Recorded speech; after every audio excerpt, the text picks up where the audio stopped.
আসসালামু আলাইকুম বন্ধুরা, আশা করি আপনারা সকলেই ভালো আছেন আর আপনারা শুনছেন ইসলামিক গল্পের আসর। আজকের এই ভিডিওতে থাকছে মরিয়ম আলাইহিস সালামের জীবন কাহিনী। আশা করি ঘটনাটি আপনাদের ভালো লাগবে ইনশাআল্লাহ। সেজন্য ভিডিওটি না টেনে সম্পূর্ণ শোনার অনুরোধ রইল। মারিয়াম বিনতে ইমরান, ফাতেমা বিনতে মুহাম্মদ সাল্লাল্লাহু আলাইহি ওয়াসাল্লাম, রাসূলুল্লাহ সাল্লাল্লাহু আলাইহি সাল্লামের স্ত্রী খাদিজা ও ফেরাউনের স্ত্রী আসিয়া জান্নাতি রমণীদের সর্দার হবেন। জাবের রাদিয়াল্লাহু আনহু থেকে বর্ণিত, তিনি বলেন, রাসূলুল্লাহ সাল্লাল্লাহু আলাইহি ওয়াসাল্লাম ইরশাদ করেছেন, জান্নাতি রমণীদের সর্দার মারিয়াম বিনতে ইমরানের পরে ফাতেমা, খাদিজা ও ফেরাউনের স্ত্রী আসিয়া। মারিয়াম আলাইহিসসালাম ছিলেন ঈসা আলাইহিসসালামের মাতা। বাইবেলের ইংরেজি অনুবাদে তাকে ম্যারি নামে উল্লেখ করা হয়েছে এবং উর্দু ও আরবি বঙ্গানুবাদে সাধারণত কুরআন কারিমের অনুসরণ করে মারিয়াম শব্দই ব্যবহার করা হয়েছে।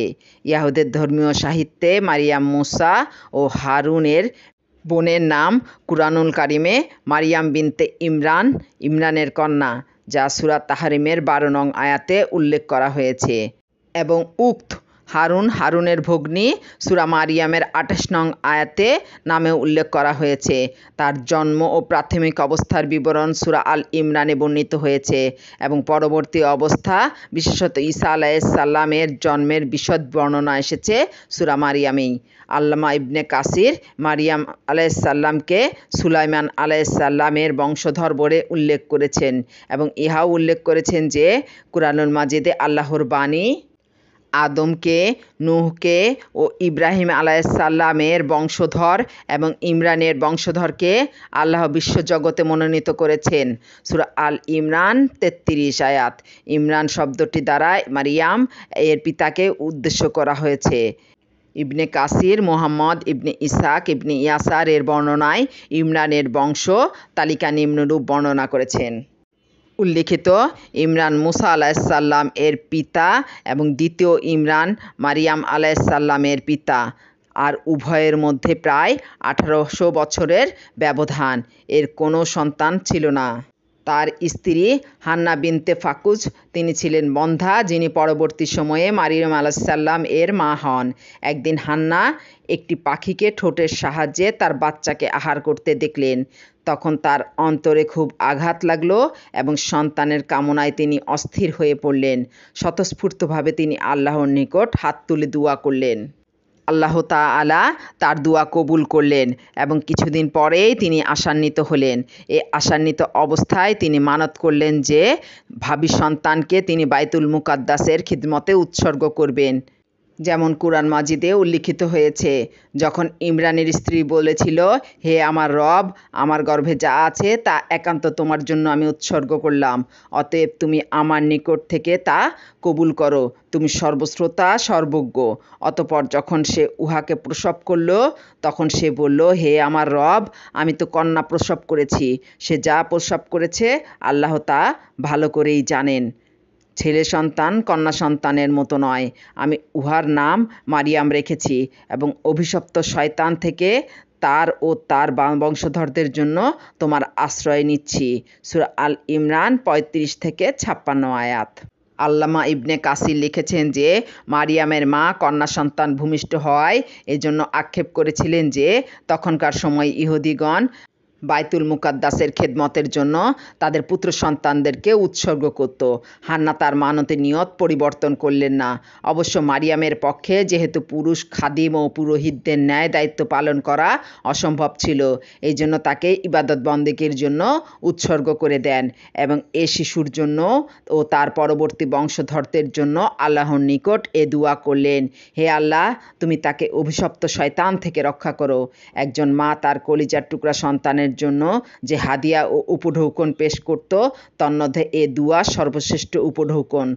সাইয়েদ কুতুবের ভাষায় এই হৃদয় নিঃসৃত বাণী এবং অন্তরের আবেগ ও আকুতি আপন সন্তানকে অভিশপ্ত শয়তান থেকে আল্লাহর আশ্রয়ে সোপর্দ করে দেয়া ইহা অপেক্ষা উত্তম ও কল্যাণকর আর কোনো জিনিসই ছিল না।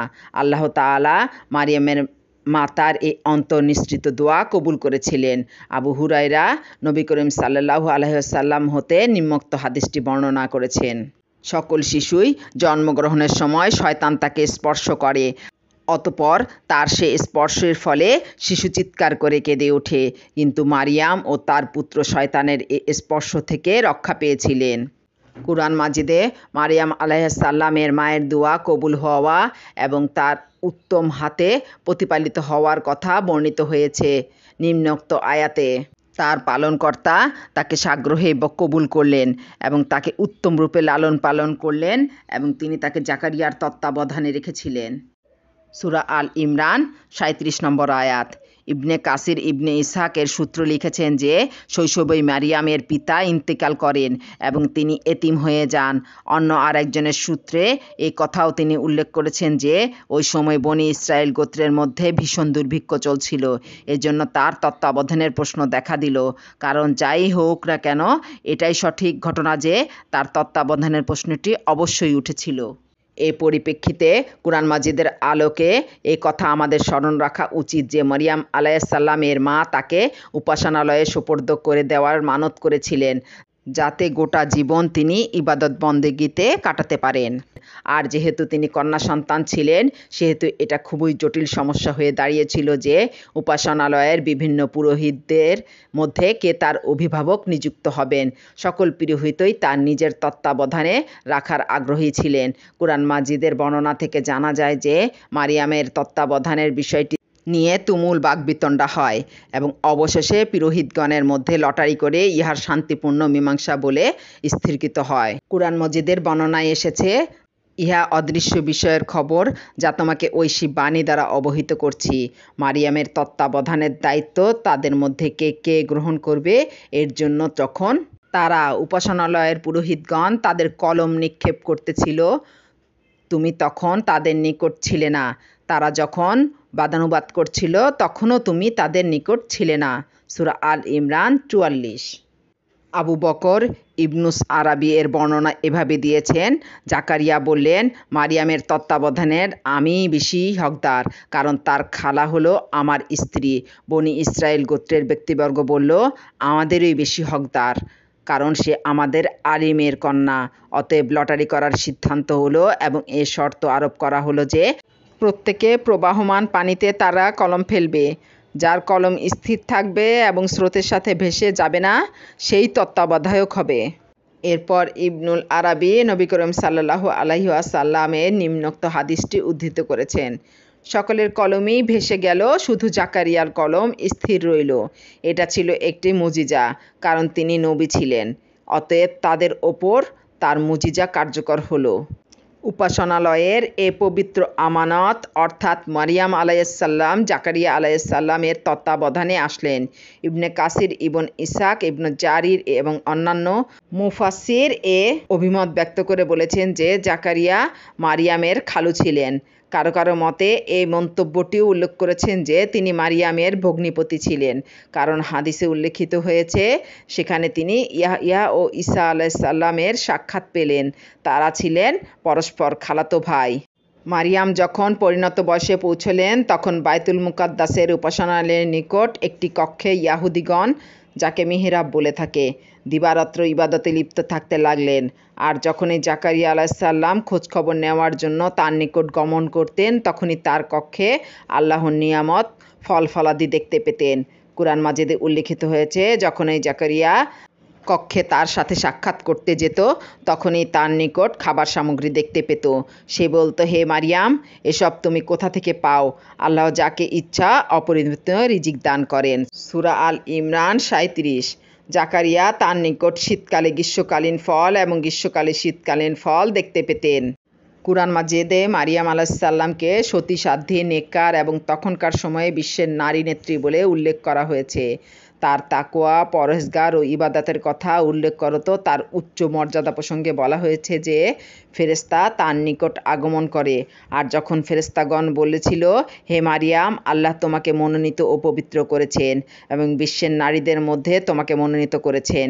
হে মারিয়াম, তোমার পালনকর্তার অনুগত হও, সিজদা করো এবং যারা রুকু করে তাদের সাথে রুকু করো। সূরা আল ইমরান ৪২ থেকে ৪৩ আয়াত। কুরআন মাজিদে সে সময়ের কথা উল্লেখ করা হয়েছে যে যখন কুমারী মারিয়ামকে ফেরেশতা এসে একটি পুত্র সন্তানের সুসংবাদ জানালেন, তখন তিনি যার পর সে বিস্ময়ে বিমূঢ় হয়ে গেলেন। আর যখন ফেরেশতাগণ বলল, হে মারিয়াম, আল্লাহ তোমাকে তার পক্ষ থেকে একটি কথার সুসংবাদ দিচ্ছেন, তার নাম মাসিহ মারিয়া তনয় ঈসা। সে দুনিয়া ও আখিরাতে সম্মানিত এবং সান্নিধ্যপ্রাপ্ত গণের অন্যতম হবে। সে দোলনায় থাকা অবস্থায় ও পরিণত বয়সে মানুষের সাথে কথা বলবে এবং সে হবে নেককারদের একজন। সে বলল, হে আমার পালনকর্তা, আমাকে তো কোনো পুরুষে স্পর্শ করেনি, আমার সন্তান হবে কিভাবে? তিনি বললেন, এভাবেই আল্লাহ যা ইচ্ছা সৃষ্টি করেন। তিনি যখন কিছু স্থির করেন তখন বলেন হও এবং তা হয়ে যায়। সূরা আল ইমরান 45-47।